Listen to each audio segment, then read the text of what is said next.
ఇవి elastic bands లాగుండి bones కదిలేటట్లు చేస్తాయి. నీ చేతిని వంచు. నీ చేతి పై భాగంలో ఉంచినట్లుండేదే మజిల్స్ బోన్స్ ని కప్పి ఉంచుతాయి. మజిల్స్ ఫైబర్స్ తో తయారవుతాయి. అర్థమైందా? కండరాల వలన కదలిక కలుగుతుంది.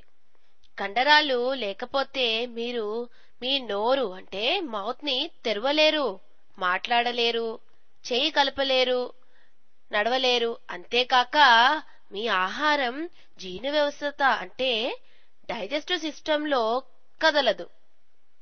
చిరునవ్వు అంటే స్మైల్ కానీ కనురెప్ప కదలటం అంటే బ్లింకింగ్ గాని ఊపిరి పీల్చటం అంటే బ్రీతింగ్ గాని ఉండదు.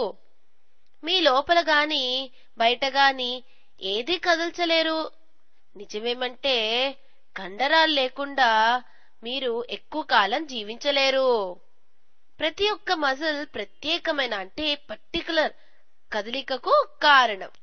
బోన్స్ లానే మజిల్స్ లో కూడా రకరకాలున్నాయి. మజిల్స్ బోన్స్ కి అతికించబడి ఉన్నాయా లేదా అన్న దాని మీద ఇవి ఆధారపడి ఉన్నాయి. బోన్స్ తో కలిసిన మజిల్స్ ని స్కెలిటల్ మజిల్స్ అంటారు. ఇవి మన అధీనంలో అంటే కంట్రోల్లో ఉంటాయి కాబట్టి వీటిని వాలంటరీ మజిల్స్ అంటారు. మన ఆధీనంలో లేని వానిని ఇన్వాలంటరీ మజిల్స్ అంటారు. ఉదాహరణకి కార్డియాక్ మజిల్స్, స్మూత్ మజిల్స్. మన కంట్రోల్లో ఉన్నవి వాలంటరీ మజిల్స్. వీటిలో చాలా మన బోన్స్ ని కదుపుతాయి. మీరు పరిగెత్తాలన్నా, నడవాలన్నా, బైక్ నడపాలన్నా, చేతులతో బాయ్ చెప్పాలన్నా, మీకిష్టమైన శాండ్విచ్ తినాలన్నా మీ వాలంటరీ మజిల్స్ మీ చేతులను, కాళ్లను, శరీరాన్ని కదిలేటట్టు చేస్తాయి. కానీ మీ బ్రెయిన్ సరైన మజిల్స్ తో సరిగ్గా సమాచారం అంటే మెసేజ్ పంపితేనే అవి పనిచేస్తాయి. మీ ఇంటెస్టైన్ మరియు స్టమక్ ఆహారాన్ని జీర్ణం అంటే డైజెస్ట్ చేసుకోవాలని మీరు ఎప్పుడైనా అనుకుంటారా? లేదా మీ లంగ్స్ కు గాలిని లోపలికి పీల్చాలని అంటే ఇన్హేలింగ్ మరియు బయటకు వదలాలని అంటే ఎక్స్హేలింగ్ గుర్తు చేస్తారా? గుర్తు చేయం కదా.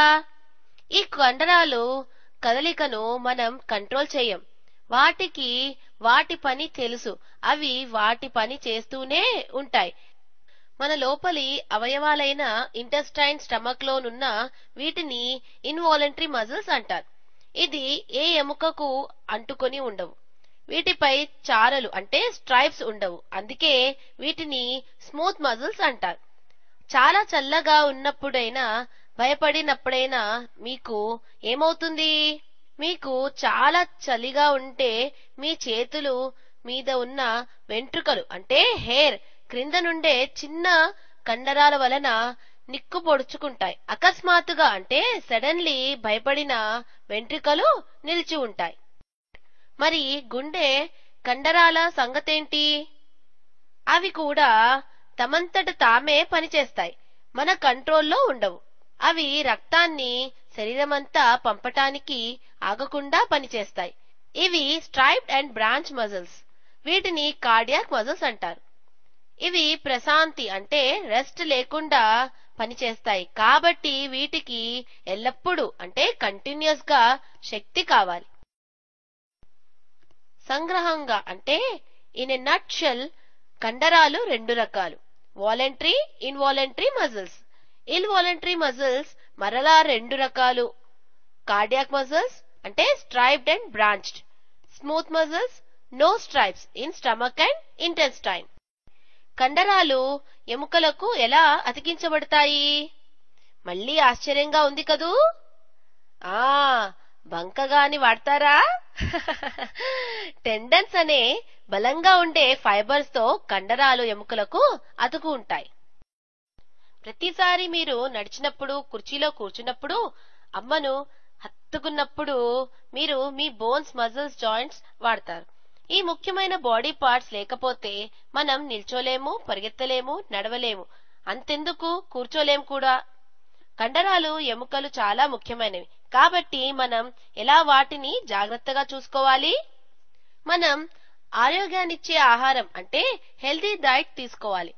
ఎముకలు కాల్షియం, ఫాస్ఫరస్ అనే ఖనిజాలతో అంటే మినరల్స్ ఏర్పడతాయి.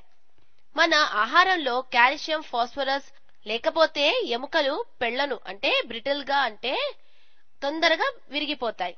కాబట్టి మనం పాలు, కూరగాయలు, పండ్లు, గుడ్లు వంటి ఆహారం తినాలి. ఉదయపు, సాయంత్రపు సూర్యకిరణాలు అంటే సన్ రేస్ ఎముకలకు మంచిది. కండరాలు మాంసాకృతులతో అంటే ప్రోటీన్స్ తయారవుతాయి. కాబట్టి పాల ఉత్పత్తులు అంటే మిల్క్ ప్రొడక్ట్స్, చేపలు, మాంసం అంటే మీట్లతో ఉన్న ఆహారం తినాలి. ఇలాంటి ఆహారం కండరాలను బలంగా, ఆరోగ్యంగా ఉంచుతుంది. క్రమం తప్పని అంటే రెగ్యులర్ గా ఎక్సర్సైజ్ చేయాలి. మనం కూర్చునే, నిల్చే లేక నడిచే పద్ధతి అంటే గుడ్ పోస్చర్ ముఖ్యంగా అవసరం. తగినంత విశ్రాంతి కూడా తీసుకోవాలి అంటే ప్రాపర్ రెస్ట్ కూడా కావాలి. పిల్లలు, ఇప్పుడు కొంచెం సరదాగా చెప్పుకుందాం. మన శరీరంలో పొడవైన ఎముక ఏదో తెలుసా మీకు? పొడవైనది థై బోన్, దాన్నే ఫెమ్మర్ అంటారు. మన శరీరంలో అతి చిన్న బోన్ ఏది? చిన్నది స్టేప్స్, మన చెవిలో ఉంటుంది. బలమైన కండరం ఏది? బలమైన కండరం మన నాలుక అంటే టంగ్. ఆశ్చర్యంగా ఉంది కదూ. తీరికలేని మజిల్ ఏది? ఐ మజిల్స్ తీరిక లేకుండా ఉంటాయి. అవి బిజియెస్ట్ మజిల్స్. మన కళ్ళు 1,00,000 సార్ల కంటే ఎక్కువ కదులుతాయని శాస్త్రజ్ఞుల అంచనా. అది చాలా ఎక్కువ కదూ.